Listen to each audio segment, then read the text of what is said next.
Hello and welcome back to Go Figure Customs YouTube channel.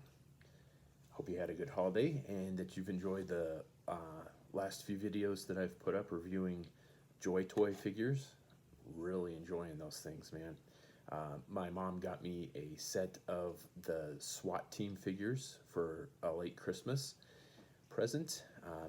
Probably do a review of those some point in time, and I still have a couple sets that I haven't reviewed. Specifically the cavalry and I think the recon team. I'll have to double check on that.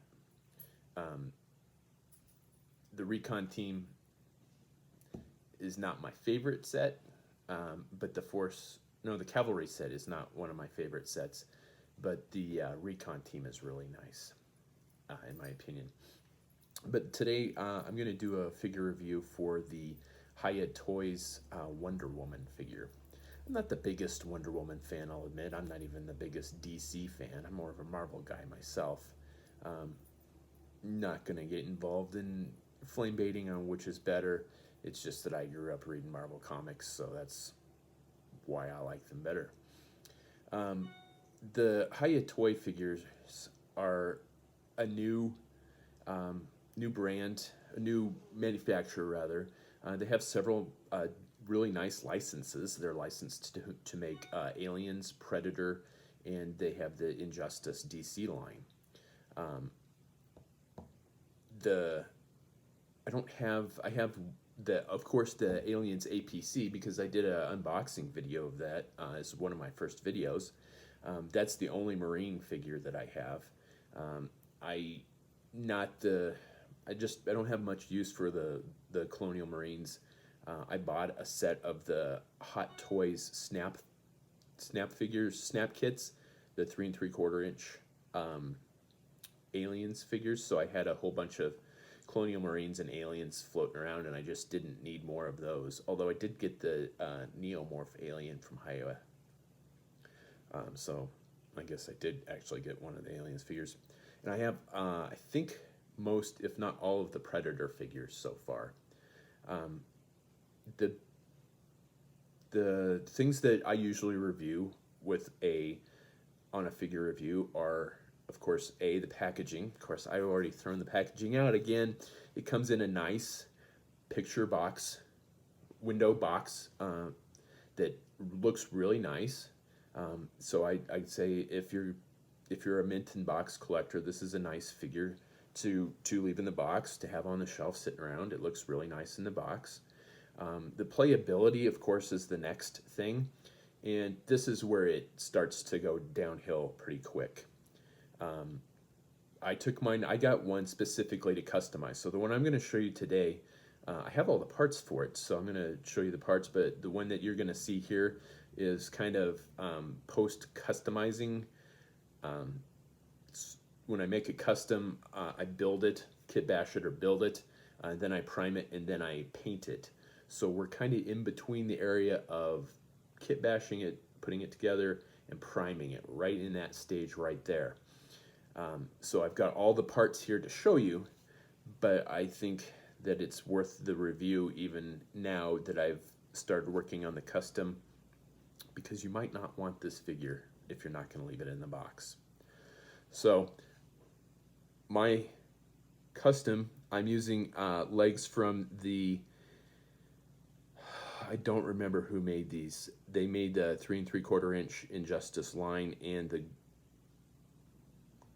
Green Lantern figures that came out. I'm sure I can look that up and figure that out real quick, so I'll add that in later in the video.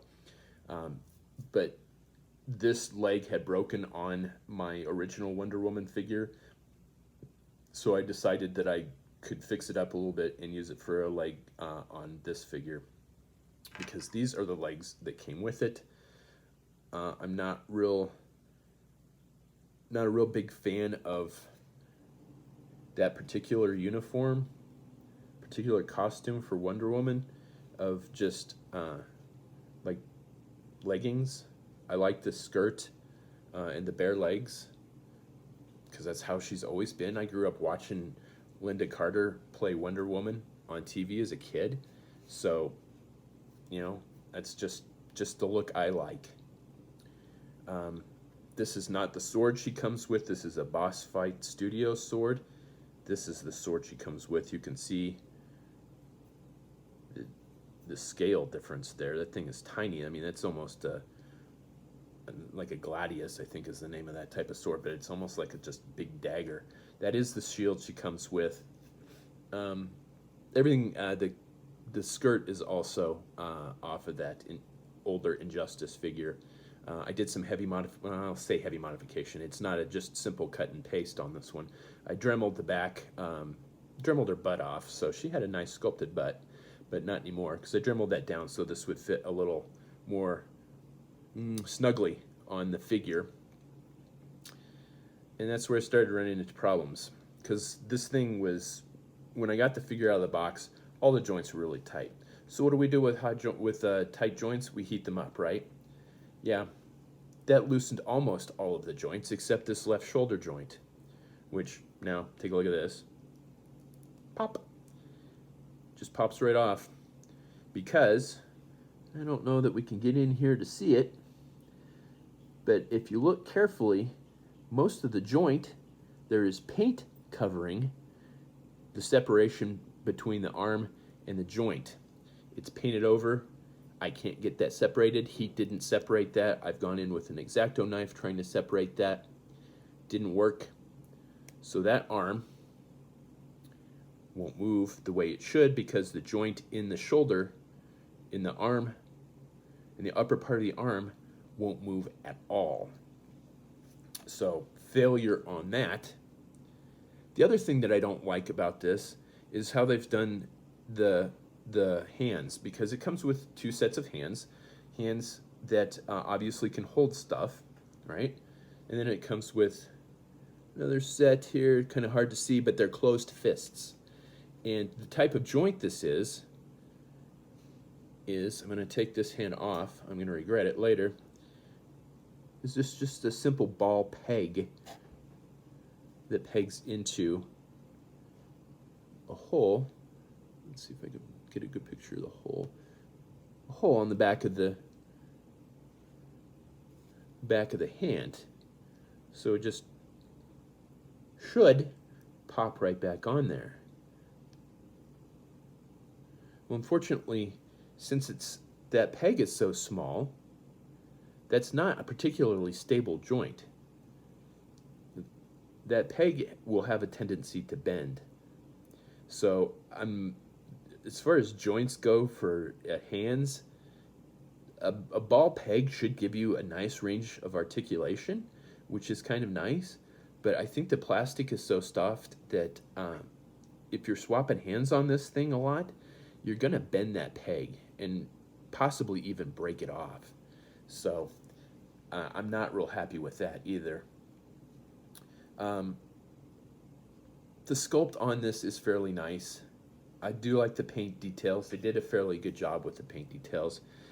The face, I've seen better. I don't know if I want to say if it's the sculpt or if it's the paint job. It's kind of hard to tell in my mind's eye at this time whether it just needs a better paint job or whether the sculpt is not detailed enough. One of the things that will help bring that out for me will be to prime it, because then it's just a blank canvas and all you see is the details. So we'll see about that. So the playability on that is very limited, just due to the fact that it's stiff coming out of the box. You're going to have to heat it up to get those joints to work. And like I said, I've got a bum joint that heat was not going to fix on this. And I had to heat up all of my Predator figures to loosen those joints. And I know that's one of the things we've talked about, what I've reviewed on the Joy Toy figures, is that you really, initially, you needed to heat those joints up to break the seal, to get those moving, and that's something they fixed. I haven't had any problems with joints on that, and I've stopped heating them up, and they work just fine. I haven't had anything break, but these you do need to heat up to loosen those joints, just the narrowness of the pegs on these, and just the softness of the plastic, you're going to snap, and the strength of the glue that they're using, you're going to snap joints if you don't heat it up to release it to begin with. So the playability just kind of goes downhill. I'm not impressed with this. Oh, and there was a, before I forget, there's a little lariat that was peg glued into her hip on this. I've taken it off. I just need to sand down the little peg and then re-glue it to her skirt before I do the priming on this one. The hair is soft plastic. It moves around. I've seen better sculpts on some G.I. Joe figures. I think if I had an extra Baroness head laying around, I'd probably, even the Marvel figures, I'd probably swap out the hair on this, but I'm just gonna, I've already made a custom card for her, so I'm just gonna paint this and card it, hang it on my wall. I've wanted a custom Wonder Woman figure for a while. I had tried to customize one of the original Injustice figures, and it came out like shit. So this is one of the customs that I've been wanting to do for a while. I can neither defend nor explain that. I don't know why, but it just is. So I'm gonna do it with this one. Customizing, again, is one of the other things that I review. So custom potential, I think, on this is fairly high. I don't like the joints on this. However, the arms are just pegged into the torso. There is a joint in the upper torso. There is no waist articulation. And again, the leg, you can see there's a pivot joint there, and it's double kneed, and kind of the rocker ankles on the feet. So I mean, it does have decent articulation, and the legs swap out pretty easily because it's just a ball peg on the for the hips. I've seen somebody customize one of these using the legs from just a blank Boss Fight Studios figure, and it looked pretty good. And they used the skirt from the Greek line and painted it, and it looked really nice. It's a nice custom. So the customizing potential on this is fairly high, because even if you bust joints on this, you can swap them out with something else, and it's gonna come out just fine. If I was gonna make this for a customer or client, or played with my customs more than I do, I would take the time to figure out new arms for her. But since I'm just gonna card her, she's just gonna go on a card, and she's just gonna go on a wall. I'm probably just gonna leave this the way it is, or I'm gonna glue that arm in place, just because it's just gonna be a display piece anyway. So the customizing potential, this has a lot of customizing potential. The sculpt is real nice. There's, I'm gonna say, medium level detail. I've seen a lot nicer detailed figures, but I've seen a lot worse too. So it's right in the middle range for detail on the sculpt, which to me is really important when I customize, because if it's really detailed figure, then it's easier to bring out that detail when you paint it. Because if you notice, some of the really detailed figures, they just don't have the time, energy, or even money sometimes to paint all of the details that are on the figure that they sculpt. So a highly detailed figure is really great for customizing, because you can bring out those details that are in the figure by painting it. And then the price point. I think the price point on this is right around $25. Let me check on that real quick. So no, the price is, Big Bad Toy Store has the Injustice 2 figures for $19.99 a piece, but they don't have Wonder Woman in stock. Amazon has them in stock for $19.99.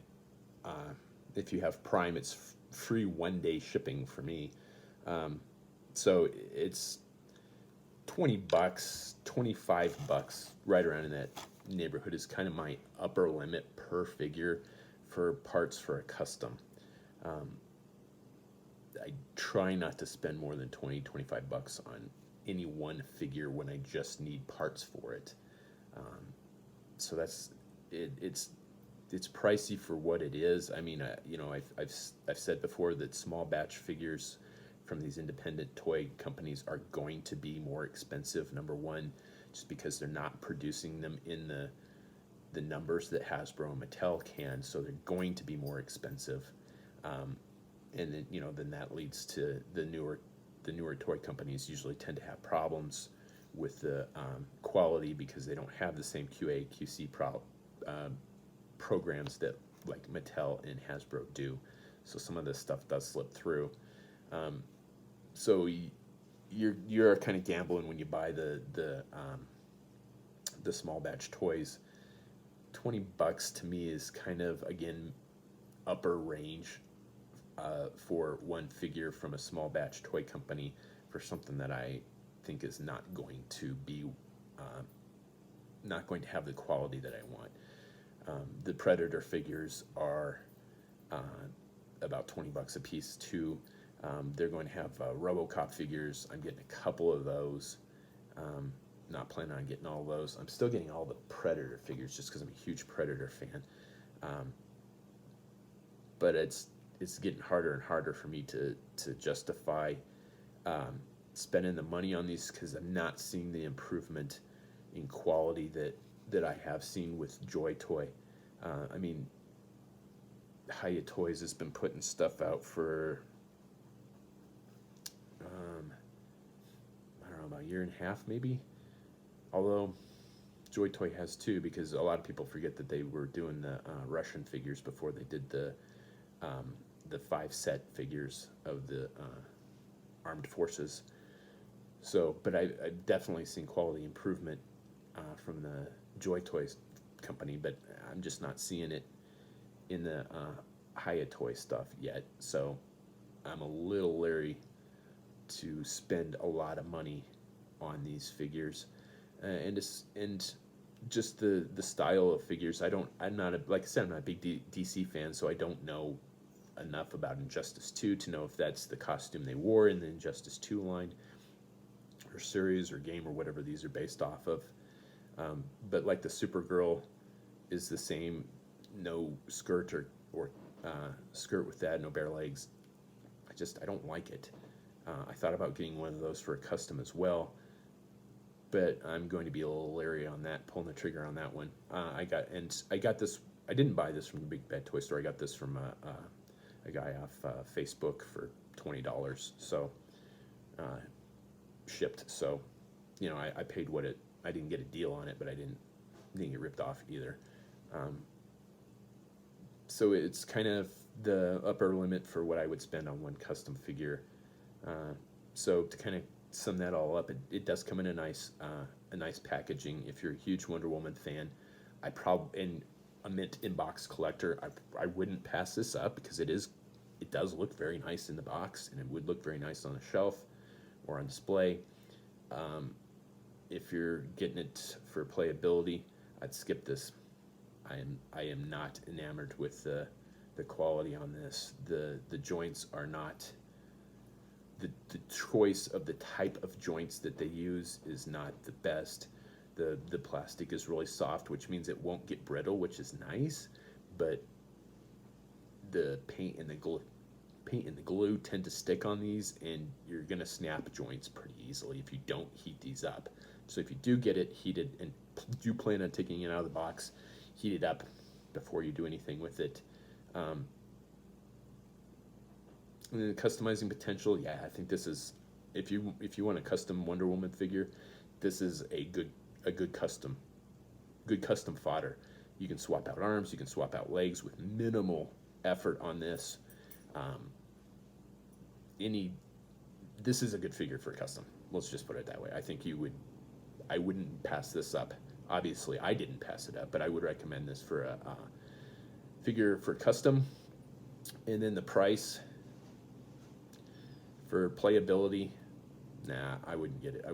It's a little expensive for how fragile it is.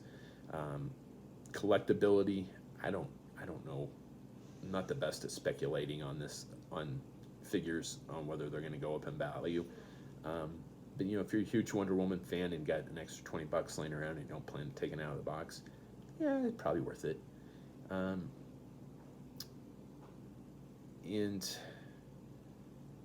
I think that's about all that I got to say about this figure. You know, if you want it for a collectible, hit or miss. If you want it for a custom, that's what I would get it for. We'll see how this custom turns out. I'm going to just need to glue that lariat on there, and I'm going to prime it here in the next few minutes and see how it comes out. So, thank you for watching the video. Like, subscribe, share, comment below, ask questions, and stay tuned for more videos. Thank you.